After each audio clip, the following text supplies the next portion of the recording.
السلام عليكم ورحمة الله وبركاته. الحمد لله رب العالمين والصلاة والسلام على أشرف المرسلين وعلى آله وصحبه الفائزين برضا الله. يا عباد الله اتقوا الله. وعن أبي سعيد الخدري رضي الله عنه قال قال رسول الله صلى الله عليه وسلم ولواء الحمد بيدي يوم القيامة ولا فخر. റവാഹു ഇബ്നു മാജ. സഹോദരങ്ങളെ, അള്ളാഹുവിനെ സൂക്ഷിക്കണമെന്ന് എന്നെയും നിങ്ങളെയും സഗൗരവം ഓർമ്മപ്പെടുത്തുകയാണ്. അള്ളാഹു സുബ്ഹാനഹു വ തആല നമ്മെ മുത്തഖീങ്ങളിൽ ഉൾപ്പെടുത്തി അനുഗ്രഹിക്കട്ടെ. ആമീൻ. ഒരല്പമൊക്കെ സ്പോർട്സ്മാൻ സ്പിരിറ്റുള്ള ആളുകൾക്കറിയാം, ലോകത്ത് നടക്കുന്ന വലിയ ഏതെങ്കിലും ഗെയിംസോ അതുമായി ബന്ധപ്പെടുന്ന കാര്യങ്ങളോ ഉണ്ടെങ്കിൽ ഓരോ രാജ്യത്തെയും പ്രതിനിധീകരിച്ചുകൊണ്ട് ആ രാജ്യത്തിൻ്റെ പതാക വഹിക്കുന്ന ഒരു പതാകവാഹകൻ ഉണ്ടാവും. അത് അദ്ദേഹത്തിൻ്റെ ആ രംഗത്തുള്ള കഴിവിനെ പ്രശംസിക്കുന്നതും രാജ്യത്തിൻ്റെ പതാക വഹിക്കുവാൻ തിരഞ്ഞെടുക്കപ്പെടാൻ ഉള്ള ഒരു ആദരവ് കൂടിയാണ്. എന്നാൽ നാളെ പരലോകത്തൊരു പതാകയുണ്ടാകും.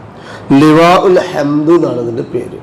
ലിവാ ഉൽ ഹംദ് എന്ന് പറഞ്ഞാൽ ഹംദിൻ്റെ കൊടി. ഹംദ് പറഞ്ഞാൽ അൽഹംദുലില്ലാഹ്, അള്ളാഹുവിനെ സ്തുതിക്കുന്നതാണല്ലോ. ഈ ഭൗതികമായ ലോകത്ത് അള്ളാഹുവിനെ സ്തുതിച്ച് അതിൻ്റെ കീഴിൽ അണിനിരന്ന ആളുകൾക്ക് ഒന്നു ചേരാനുള്ള ഒരു വലിയ അടയാളമാണ് അത്.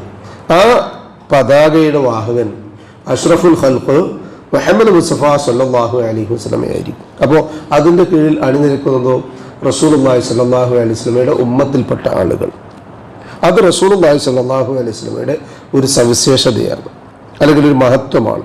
ആ പതാകവാഹകനായ റസൂലുള്ളാഹി സ്വല്ലല്ലാഹു അലൈഹി വസല്ലം ഉമ്മത്തിൻ്റെ നേതാവ് എന്ന് ഇന്നലെ നമ്മൾ പറയുകയുണ്ടായി. രണ്ടാമത്തെ സവിശേഷത, ഈ പതാക വഹിക്കാൻ ലോകത്തുള്ള മുഴുവൻ വിശ്വാസികളും, നമ്മൾ ഇതുവരെ കണ്ടിട്ടില്ല, സമ്മേളനം വളരെ അപൂർവമായി കേരളത്തിലേക്ക് നടക്കുമ്പോൾ ഏതെങ്കിലും കുറച്ച് ആൾക്കാർ, ഒരു 10,000 20,000 ഒരു 1 ലക്ഷം ആൾക്കാർ, കേരളത്തിലെ മുഴുവൻ മുസ്ലിങ്ങൾ ഒരുമിച്ച് ചേർന്നാലും ഏകദേശം ഒരു കുറച്ചധികം ഉണ്ട്. പിന്നെ അങ്ങനെ വർദ്ധിച്ചു വരുന്നു. എന്നാൽ അഷ്റഫുൽ ഖൽഖ് റസൂലുള്ളാഹി സ്വല്ലല്ലാഹു അലൈഹി വസല്ലമയുടെ ആദ്യത്തെയും ഈ ഭൂലോകത്തെ അവസാനത്തേതുമായ മുഴുവൻ ഉമ്മത്തീങ്ങളും അണിചേരുന്ന ഒരു രംഗമായിരിക്കും.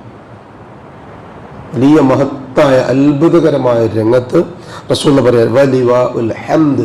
ആ ലിവാ ഉൽ ഹംദ് എന്ന് പറയുന്നത് അല്ലാഹു സുബ്ഹാനഹു വ തആല എൻ്റെ കയ്യിലാണ് ഏൽപ്പിക്കുക. ബിയദി യൗമൽ ഖിയാമ വലാ ഫഖർ. ഞാനതിൽ ദുരഭിമാനിയൊന്നുമല്ല.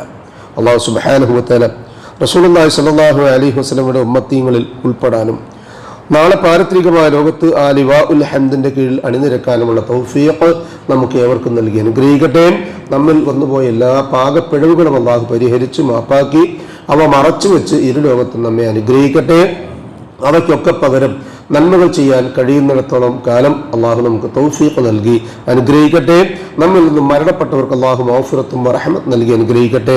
അവരുടെ ബർസഖിയായ ജീവിതം അള്ളാഹു റാഹത്താക്കി കൊടുക്കട്ടെ. രോഗികളായ വീടുകളിലും ആശുപത്രികളിലും ഈ മജ്ലിസിലുമുള്ള മുഴുവൻ രോഗികളായ ആളുകൾക്കും ഷാഫിയായ റബ്ബ് ആജിലും കാമിലുമായ ശിഫയും സമാധാനവും ആഫിയത്തും ദീർഘായുസ് നൽകി അനുഗ്രഹിക്കട്ടെ. പരിപൂർണവും സമ്പൂർണമായ ശിഫ നൽകി അള്ളാഹു അവരെയും നമ്മയും അനുഗ്രഹിക്കട്ടെ.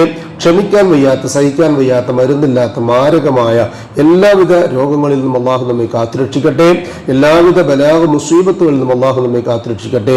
അവൻ്റെ ഖൈറിൻ്റെയും ബർക്കത്തിൻ്റെയും കീഴിൽ ജീവിക്കുവാനുള്ള തൗഫീഖ് അള്ളാഹു സുബ്ഹാനഹു വ തആല നമുക്ക് ഏവർക്കും നൽകി അനുഗ്രഹിക്കട്ടെ. ഈമാനും ഇഖ്ലാസും തഖ്വയും ഖുശൂഉമുള്ള മുത്തഖീങ്ങളായി ജീവിക്കുവാനും ലാ ഇലാഹ ഇല്ലല്ലാഹ് എന്ന കലിമ ചൊല്ലിക്കൊണ്ട് കണ്ണടയ്ക്കാനും ഭാഗ്യം ലഭിക്കുന്ന മുത്തഖീങ്ങളിൽ അള്ളാഹു നമ്മെ ഉൾപ്പെടുത്തി അനുഗ്രഹിക്കട്ടെ. ഉപജീവനത്തിൻ്റെ എല്ലാ മേഖലകളിലും അള്ളാഹു അവൻ്റെ പ്രവിശാലമായ ഖൈറും ബറക്കത്തും വർഷിച്ച് നമ്മെ അനുഗ്രഹിക്കട്ടെ. ദുആ കൊണ്ട് വസിയത്ത് ചെയ്തവരുടെ നല്ല മുറാദുകൾ അള്ളാഹു എത്രയും പെട്ടെന്ന് ഹാസിലാക്കുകയും പ്രയാസങ്ങൾ അവരുടെയും നമ്മുടെയും അള്ളാഹു എളുപ്പമാക്കി അവരെയും നമ്മയും ആശ്വസിപ്പിക്കുകയും ചെയ്യട്ടെ.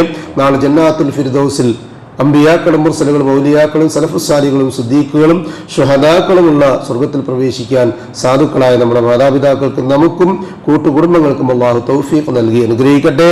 അല്ലാഹുമ്മ ഗ്ഫിർ ലിൽ മുഅ്മിനീന വൽ മുഅ്മിനാത്ത് വൽ മുസ്ലിമീന വൽ മുസ്ലിമാത്ത് الأحياء منهم والأموات إنك مجيب الدعوات يا قاضي الحاجات ربنا تقبل منا إنك أنت السميع العليم وتب علينا إنك أنت التواب الرحيم واغفر لنا يا غافر المذنبين ربنا ظلمنا أنفسنا وإن لم تغفر لنا وترحمنا لنكونن من الخاسرين اللهم أجرنا من النار اللهم أجرنا من النار اللهم أجرنا وأجر والدينا من النار اللهم أعز الإسلام والمسلمين وأذل الشرك والمشركين ربنا آتنا في الدنيا حسنة وفي الآخرة حسنة وقنا عذاب النار آمين آمين آمين برحمتك يا أرحم الراحمين سبحان ربك رب العزة عما يصفون